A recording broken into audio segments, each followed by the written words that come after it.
All right, welcome back to another episode of Focus on EDU. I'm your host, Doug Konopelko from CDW Education. Today, I have got an incredible guest, Sean Wybrant from Colorado. We are talking about, technology just keeps chugging along, right? And sometimes in education, we're adopting things long after it becomes relevant. So, what I love about Sean and his work is that he is definitely pushing that envelope in his classroom. So, we're going to talk about what it's like on the bleeding edge of tech and what that looks like in the classroom. So, Sean, do a quick favor here. Introduce yourself. Tell us a little bit about what you do in your background in education. Yeah, hi. Thanks for having me on. My name is Sean. I teach kids about computer science and video game design, and we've been steering more and more over the last handful of years into immersive technologies, things like AR and VR and mixed reality computing, holographic computing, and trying to play in that space. But that's not where I started. I actually started as an English teacher, and I taught kids about literature for the first like 7 years of my career before I got into what I'm doing now. So I love that. And that really feeds in well too, right? Because it's saying it really is important, and we know it's important that we still address those things like reading, writing, and math. This just isn't the episode for those, right? So I'm sure someone's going to post that as a Right. comment. We love those, they're important, but now we've gotten it out of the way. So let's lay some groundwork, cutting edge, bleeding edge skills. What do you feel like that looks like for our students today? What kind of skills and technologies are we talking about? Let's go there. Yeah, so I mean, one of the great things is that the future is an open book, and if we can empower our kids to be working with what's coming, not what's already been here, then they can actually build that future that they want to inherit. And so when I first got started in this particular space, we were doing some 2D design and development, and we were working with basic drag and drop like video game programming. And the more that we had access and opportunity to like micro grants, so we got $600 here, and I was like, "Hey, what do you all want to learn about?" And they were like, "Let's learn about VR because that sounds really cool." And so we got into doing some stuff with VR. We got into doing some stuff with augmented reality, but not like the regular augmented reality on your phone, although we do that too, but like immersive headsets where we can overlay information on the world around us and reach out and touch light. And like to be totally honest, I was like, man, I want to be in a world where I can be like Tony Stark and interact with, stuff that's around me and have like cool AIs. And our kids are going to be the people who build that stuff. And I think that sometimes people think that that's really far off in the future, but we've been working with these technologies since like 2014. So, I mean, it's possible to do it with kids in a classroom right now. And we really need to be working with kids with those kinds of technologies now because if we want a diverse, inclusive metaverse, that's the new hip term for it, right? But if we want an inclusive and diverse workforce that actually knows how to do this stuff, then we have to start doing this work much, much earlier. And we need the kids to be working with that set of technologies that's coming. And it's not just like headsets and stuff. Like we have 360-degree cameras in my classroom. We went out and we made some virtual tours of places in our local community. And so you can start with things that feel a little bit more familiar before jumping into the deep end with some of the really bleeding edge kinds of things. All right. So, what do some of those bleeding edge kind of things look like? Like, so in my mind, right, I feel like I am not a bleeding edge person in my daily life. So, what does that look like? What kind of things are you bringing into the classroom that you feel like are next level? Yeah, so I mean, one of the devices that we're working with right now is the Microsoft HoloLens 2, and it literally lets you overlay content on the world around you, but that content can be spatially aware, which means that you can put a virtual hologram on top of a table and it'll stay there. And if you knock it off the table, it'll knock off just like it would have if it was a real object. And when you think about that, right, like taking and putting a cube on top of a desk, that isn't like groundbreaking right now. But when you think about a kid being able to imagine what that experience looks like, and then they can start to identify, well, where do we go from there?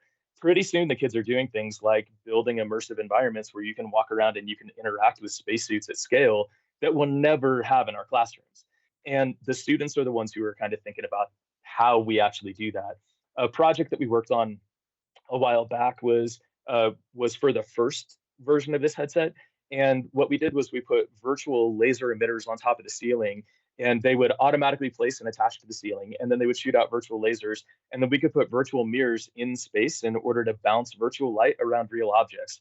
And if the virtual light hit like a chair or a desk, it would turn off. But if we could get it to a virtual endpoint that had spawned on a wall somewhere in the room, then, fireworks and celebrations. And it wasn't very long before kids were like, okay, so the laser isn't doing what I want when I take and I put this lens in the space. So pretty soon they're working with calculus and they're trying to figure out, well, what is the angle of refraction that would be appropriate for this particular type of lens and stuff. Not too long ago, my students, they were working on this big space project where we made in partnership with a local organization called the Space Foundation, we made a virtual, well, augmented holographic experience where you could walk around and you could interact with space content. And it was really funny because at one point, one of the kids came in and he was like, you know what, it's taking entirely too long for us to take the experience, build it, put it onto the headset, and then try to test it out. We need to do something in real time. And so he did his own research, found out that there was a way to do remote access into the headset that we could stream from a computer. And pretty soon we were trying to figure out, well, how do we get the right scale of a rover to fit in this like holographic garage that we're kind of building in this space? And they were like, well, I guess that we'll just have to measure it. And I was like, right. And so they went next door to the art room and they grabbed a yardstick and they came back in. And while they're wearing this headset, that like they can see this holographic rover at scale in our space, but nobody else can see it. They're actually physically walking around in my room measuring stuff that isn't there to figure out whether or not their holograms are to scale for the experience that they're making. And that's just like it's a different way of thinking about the world because it gets kids into thinking about user experience design. It gets them into thinking about spatial computing. And when we take information and learning off of a 2D screen, how does that change the way that you interact with that information? And there's just all these other skills that kind of go into this sort of development when you start getting into stuff that's pretty off the map. Okay, so English lit to calculus and virtual space. I'm imagining Yeah. there was maybe steps in Mhm. between. How did you Yeah. go from one to the other, or maybe what was the spark that made you sort of flip the switch in your mind and say, oh wait, I've done this for 7 years, but this is where I'm headed? So great question. So when I was in the English lit classroom, I got into service learning as a part of my master's program. And so I started having students try to figure out how they wanted to make an impact on the world.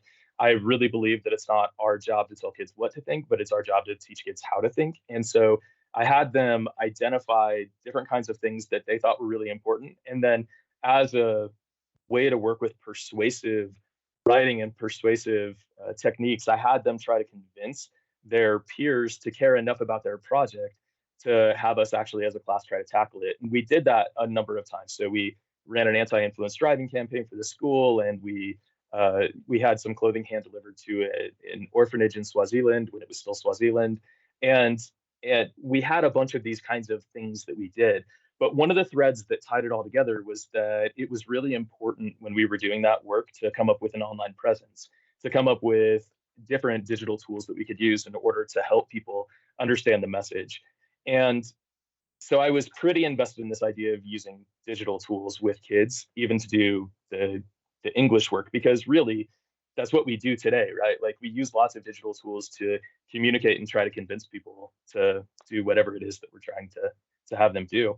And so when this job opened up to transfer from teaching kids about English lit to teaching kids about computer science and video game design, I was like, man, I'm never going to have to grade an essay again. This is going to be so great.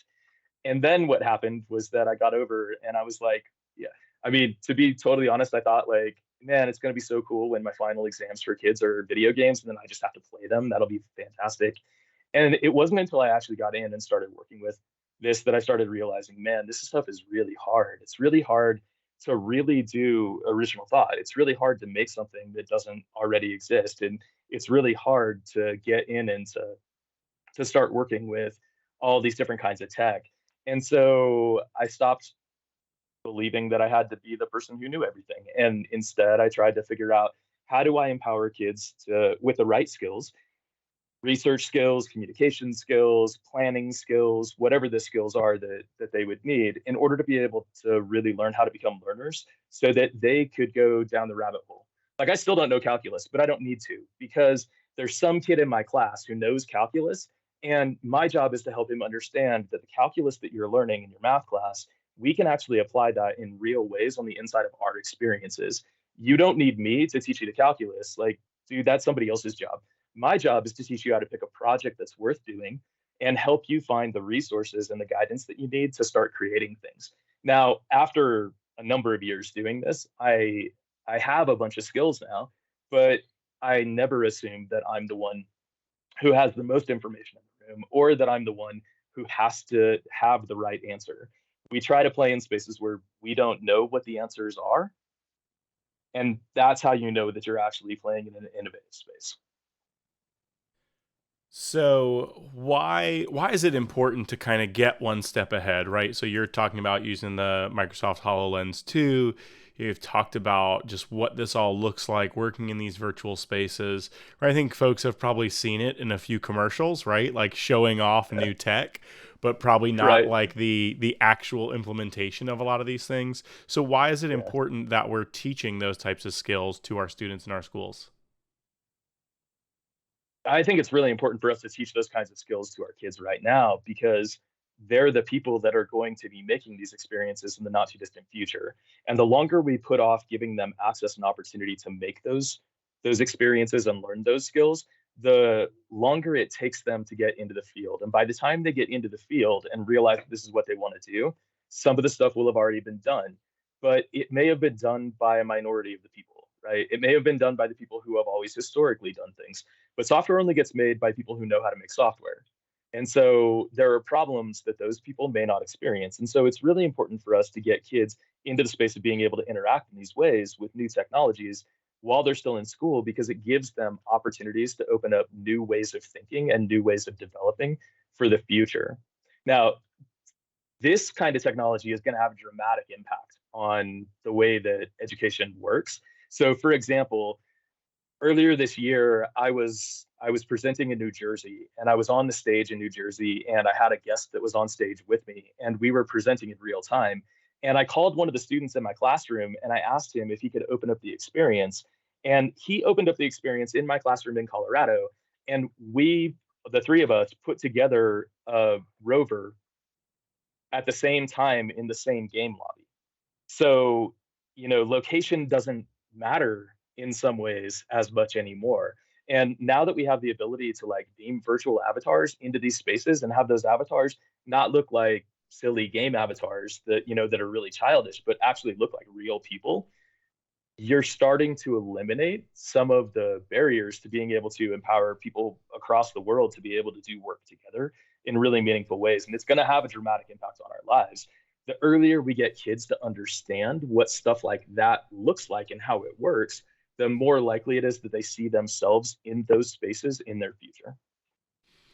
Sean, I know this is shocking. I could talk to you all day about this. I absolutely love it, but we are already close on time. So, what Yeah. are some resources for people who want to learn more, maybe not just about your work, but about this type of work in general? What are some resources, some people they should reach out to, things like that? Yeah, so I'll go ahead and I'll put some links in the chat and stuff, or underneath where this is posted, so that people can get access to it. Some of the ones that I would encourage people to look at are things like Burning Glass. Burning Glass has reports that come out that explain what the future of work is going to look like. Always good to be up on the new thing that's going to be coming out. Unreal Engine and Unity. We use Unity in my classroom, but Unreal and Unity are both real-time development engines that you can use to give kids an on-ramp into spaces like this. I'm also going to put in some information about the mixed reality toolkit, which, if you decide to go for the HoloLens, is something that you can use to make it much, much easier for your students to get a head start. And then there are a couple of grant opportunities that will be timely when you post this. I don't know how timely they'll be in the long haul, but all of those will be available for people down underneath. Sean, thank you so much for spending some time with us today and sharing your stories. Yeah, thank you so much for having me. I really appreciate it. Thanks for joining us today. Don't forget to like and subscribe so that you can be notified whenever we post new content. Looking forward to seeing you next time.